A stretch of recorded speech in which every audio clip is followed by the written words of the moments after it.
Study IQ IAS, अब तैयारी हुई अफोर्डेबल। हेलो एंड नमस्ते। इकोनॉमिक क्राइसिस के बाद श्रीलंका में सबसे बड़ा इन्वेस्टमेंट प्रोजेक्ट लेके आया है चाइना फिर से। अब आपको ये पक्का से लग रहा होगा कि फिर से चाइना, क्या श्रीलंका पहली वाली गलती से सीखा नहीं है? फिर से चाइना को इन्वेस्ट करने का मौका मिल रहा है। तो इस प्रश्न का एक बहुत सिंपल सा जवाब है कि कोई भी कंट्री जब वो डेट ट्रैप में फंस जाता है, क्या उनके पास वो आजादी है? क्या उनके पास वो सॉवरेनिटी है आजाद डिसीजन लेने का? Can they really take an independent decision? Can Sri Lanka take an independent decision without China's approval? तो अगर ऐसा है कि श्रीलंका अभी पूरी तरीके से डेट ट्रैप में फंस चुका है, तो ये प्रोजेक्ट इतना सरप्राइजिंग नहीं लगने वाला है। आज इस वीडियो में समझेंगे क्या है ये प्रोजेक्ट और क्या है एक्चुअली इस प्रोजेक्ट के पीछे चाइना का एजेंडा। इसके साथ हम ये भी समझेंगे कि कैसे श्रीलंका अपने डेट ट्रैप में कैसे पॉलिटिकल मैन्यूवरिंग कर रहा है ताकि थोड़ा बहुत ऑटोनॉमी खुद के पास रख पाए। चलिए स्टार्ट करते हैं। उससे पहले just want to welcome you all to study IQ educational platform. मेरा नाम है डॉक्टर दीपानेता। आप मुझसे जुड़ सकते हो DW लाइव इन टेलीग्राम। चलिए आते हैं। अब प्रोजेक्ट है क्या? प्रोजेक्ट है एक ऑयल रिफाइनरी सेटअप करना है हम्बनटोटा पोर्ट पे। ये हम्बनटोटा पोर्ट डेट ट्रैप, पहला जो डेट ट्रैप था चाइना का, उसका ही एक एग्जाम्पल है, जिसके अंडर पे बिकॉज श्रीलंका वो पैसा वापस नहीं कर पा रहा था चाइना को, तो चाइना ने 99 ईयर लीज में हम्बनटोटा पोर्ट अपने पास रख लिया है। अब इसी पोर्ट में चाइना कहता है कि हम $4.5 बिलियन फिर से लगाएंगे एक ऑयल रिफाइनरी बनाने का, और ये प्रोजेक्ट होगा सिनोपेक के अंडर पे। अब ये सिनोपेक है क्या? ये basically one of the world's largest oil refining में एक कंपनी है। इसको ओन कौन करता है? अगर आप सिनोपेक के वेबसाइट में जाओगे तो आप देखोगे कि एक्चुअली इनका पेरेंट कंपनी है चाइना पेट्रोकेमिकल कॉर्पोरेशन। बस इतना ही लिखा है। आपको जाना पड़ेगा चाइना पेट्रोकेमिकल कॉर्पोरेशन के वेबसाइट में ये पता करने के लिए एक्चुअली CPC को, चाइना पेट्रोकेमिकल कॉर्पोरेशन को कौन चलाता है। वो एक्चुअली चलाता है SASAC, SASAC, which is State Owned Asset Supervision and Administration Commission of the State Council. In simple words, Chinese communist party चलाती है सिनोपेक को। तो ये जो सिनोपेक का प्रपोजल है ऑयल रिफाइनरी का, वो largely communist party of China ये चाहती है कि भाई फिर से एक नया प्रोजेक्ट में श्रीलंका को डेट ट्रैप किया जाए। अब आपका ये प्रश्न आएगा कि ऑलरेडी जो कंट्री डेट ट्रैप में फंसा हुआ है, उसको फिर से डेट ट्रैप में करने की क्या जरूरत? एक बार तो ऑलरेडी हो ही चुका है। श्रीलंका तो अभी चाइना जो भी कहेगा उसको मानना पड़ेगा, तो ये फिर से क्यों करने की कोशिश हो रहा है? तो इसके लिए हमें चाइना का एजेंडा समझना पड़ेगा। अब आते हैं चाइना के एजेंडा पे, पर उससे पहले want to introduce SIP plus जो 2024 के लिए है सक्सेस इन प्रीलिम्स का बैच, जो सेकेंड बैच स्टार्ट हो रहा है 18 दिसंबर। अब अगर आप स्टडी IQ के वेबसाइट में जाते हैं तो यू विल सी दैट कि आप पूरा कोर्स का डिटेल आपको मिल जाएगा। यू विल सी कि क्या क्या फीचर्स हैं, जहां पे 200+ hours of live revision classes रहेगा, डिसिप्लिन बेस्ड टेस्ट रहेगा, रिवीजन बुकलेट्स रहेगा। कौन पढ़ा रहा है ये कोर्स?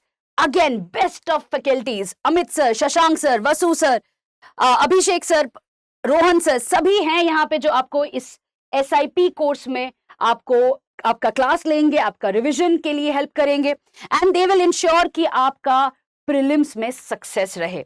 अब इनका जो टीचर्स का डेमो वीडियोस अवेलेबल है, आप जाके चेक कर सकते हैं।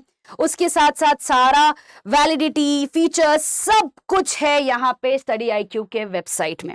अगर आप you can go and see FAQs also, and if you take a look, ये आपको पड़ेगा 9,999 रुपीज। बट आप अगर कोड यूज करते हैं DW live, that is DWLIVE, आपको इमीडिएट डिस्काउंट पड़ेगा और आपका फाइनल प्राइस होगा 7,499 रुपीज।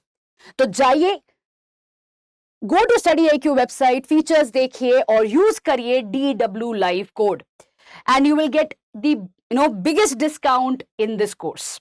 चलिए आते हैं अभी कि चाइना क्या प्रॉमिस किया है श्रीलंका को। तो चाइना ने सबसे पहले कहा है श्रीलंका को, और ये उनके स्टेटमेंट में है कि ये जो प्रोजेक्ट बनेगा ये ऑयल रिफाइनरी का, इससे श्रीलंकन्स को काफी जॉब्स मिलेंगी, जिसके वजह से फैमिली इनकम बूस्ट होगा।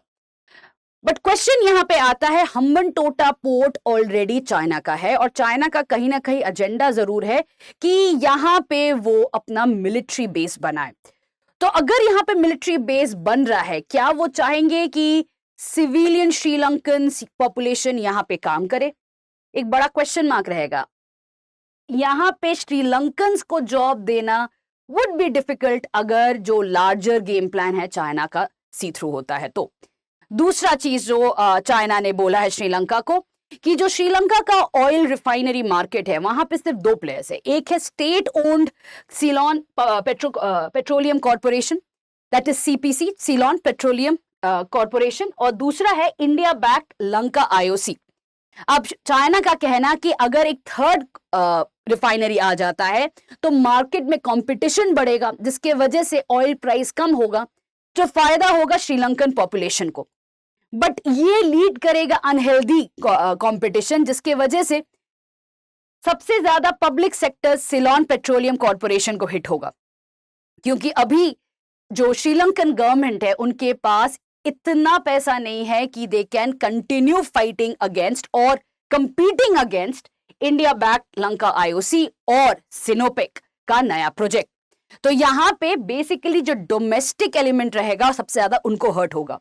उसके बाद चाइना ने कहा है कि अगर ये ऑयल रिफाइनरी आ जाएगा तो ये इंश्योर करेंगे कि जब इकोनॉमिक क्राइसिस हुआ था उसके साथ साथ एनर्जी क्राइसिस भी हुआ था, दैट इज कि श्रीलंका में सिर्फ आधे दिन का पेट्रोल बाकी था, और इसी वजह से तब श्रीलंका ने सभी कंट्री से हेल्प मांगा था। इंडिया ने immediately 2 tanker full of fuel भेजा था श्रीलंका को। ये एनर्जी क्राइसिस फिर से ना हो, चाइना ने कहा है कि हम इंश्योर करेंगे कि सेनोपेक वाला जो प्रोजेक्ट होगा उसमें स्टोरेज भी इंक्लूडेड हो, ताकि अगर फिर से इकोनॉमिक क्राइसिस हो उसके साथ साथ एनर्जी क्राइसिस ना हो। डोमेस्टिकली हमेशा से एक स्टोरेज में पेट्रोल या फ्यूल रहेगा for Sri Lankan population. And finally ये प्रॉमिस किया है कि जो चाइना म्यांमार इकोनॉमिक कॉरिडोर बन रहा है सीमेक, उसको एक्सटेंड करके श्रीलंका से भी कनेक्टिविटी बनाई जाएगी। तो Sri Lanka will be part of CMEC. इतना सारा कुछ प्रॉमिस किया है चाइना ने श्रीलंका को, और ये कहा है कि अगर एक बार ये ऑयल रिफाइनरी प्रोजेक्ट आ जाता है तो China will ensure that Sri Lanka में फुल लेवल पे ट्रेड हो और श्रीलंका में ऑयल रिफाइनरी का कैपेसिटी बढ़ जाए। अब एक्चुअली चाइना चाहता क्या है, खुद का एजेंडा क्या है?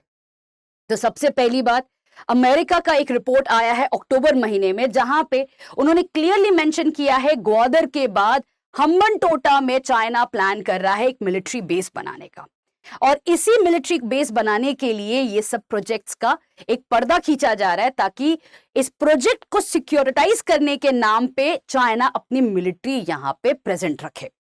दूसरी चीज, चाइना का भी ये भी एजेंडा है कि जो Russian crude oil India refine कर रहा है, कहीं ना कहीं उसको डाइवर्ट करके श्रीलंका में लेके आके वहां पे चाइना खुद इसको रिफाइन करे, ताकि ये रिफाइंड ऑयल उसके बाद चाइना आसियान कंट्रीज या अफ्रीकन कंट्रीज को भी दे पाए। एंड लास्ट एजेंडा जो चाइना के खुद के डेलीज में आया है, जो चाइना का न्यूज़पेपर है, वहां पे ये आइडिया दिया है कि इस प्रोजेक्ट के अंडर पे चाइना का प्लान रहेगा, जो चाइनीज शिप्स आती हैं और डॉक करती हैं हम्बनटोटा में, वहां पे उनको रीफ्यूलिंग का ऑप्शन मिलेगा, दैट इज बंकरिंग करने का ऑप्शन मिलेगा। डायरेक्टली इस प्रोजेक्ट से वो रीफ्यूल कर सकते हैं चाइनीज वेसल्स को। अब रीफ्यूलिंग का ऑप्शन पहले तो नहीं था, बट तभी भी चाइनीज शिप्स इन वाटर्स में तो है। ऑनेस्ट अगर देखा जाए इन तीनों ऑप्शंस में से, तो ऑब्वियस रहेगा मिलिट्री बेस बनाने का, ताकि मिलिट्री को श्रीलंका भेजा जाए again to securitise this project. And धीरे धीरे चाइना यही कोशिश करेगा कि हम्बनटोटा में not only army but even air force presence भी बढ़ता रहे। नेवी तो ऑलरेडी इंडियन ओशन में है ही। तो ग्वादर के बाद Hambantota will also become a Chinese military base slowly, और ये क्लियरली इंडिकेट करता है कि चाइना का एक मिलिट्री एंगल जरूर बन रहा है इन इंडियाज नेबरहुड। अब श्रीलंका क्या इसमें क्यों कर रहा है श्रीलंका? एज आई सेड कि श्रीलंका तो ऑलरेडी एक बार डेट ट्रैप में फंस चुका है, तो क्यों ये एक्सेप्ट कर रहा है श्रीलंका? तो श्रीलंका का अगर आप देखते हो तो प्रेसिडेंट जो थे वो पहले जुलाई महीने में इंडिया आए थे, जहां पे उन्होंने पीएम मोदी से मुलाकात की और उस समय पे उन्होंने कनेक्टिविटी अलॉन्ग विथ पाइपलाइन की बात की है जो इंडिया से श्रीलंका को कनेक्ट करे। उसके अलावा उन्होंने ये भी बात की है कि इंडियन ओशन के सिक्योरिटी के लिए वो इंडिया के साथ है, ताकि इस ओशन में, इस वाटर बॉडी में कोई भी कॉन्फ्लिक्ट के चांसेस ना आए। बट उसी के बाद अक्टूबर महीने में वो जाते हैं चाइना और जी जिनपिंग के साथ मीटिंग करते हैं और वहां जाके इस प्रोजेक्ट के बारे में बात करते हैं। अलॉन्ग विथ इट वो बोलते हैं कि बीआरआई का project is one of the strongest world project right now, जो बेनिफिशियल है श्रीलंका जैसे कंट्रीज के लिए। वो वहां जाके जी जिनपिंग को कहते हैं कि भाई आप ही थे जो हमें इतना हेल्प किए थे ड्यूरिंग द इकोनॉमिक क्राइसिस। कहीं ना कहीं ये जो दो मीटिंग्स थी, देखा जा सकता है कि श्रीलंका बैलेंस करने की कोशिश कर रहा है इंडिया और चाइना के बीच में। यह भी देखा जा सकता है कि इस बैलेंसिंग के दौरान श्रीलंका कहीं ना कहीं इंडिया चाइना की जो राइवलरी है उसको एक्सप्लॉइट करने की कोशिश कर रही है कि दोनों तरीके से, दोनों से कुछ ना कुछ श्रीलंका को मिल जाए। और ये जो गेम श्रीलंका खेलने की कोशिश कर रहा है वो at the end of the day उसी को नुकसान पहुंचाएगा, क्योंकि हमनटोटा अगर मिलिटराइज हो जाता है तो it will not be far off कि यूएस का presence will become near the water, near Sri Lanka. Already Diego Garcia में है तो और भी मिलिटराइज हो जाएगा, यूएस का प्रेजेंस बढ़ जाएगा इस वाटर्स में। Secondly, China is now playing a serious game. पहले सिर्फ ट्रेड था, अभी मिलिटराइजेशन के थ्रू में it is now playing a serious game और Sri Lanka has to understand this. अगर श्रीलंका को लग रहा है कि पहले वाले डेट ट्रैप की तरह इस वाले डेट ट्रैप को भी वो हैंडल कर पाएगा, तो ये सबसे बड़ी गलती होगी श्रीलंका का, क्योंकि चाइना अभी is getting ready for the next level of the cold war. And इसी के साथ इस वीडियो को खत्म करते हैं। Thank you. Study IQ IAS, अब तैयारी हुई अफोर्डेबल।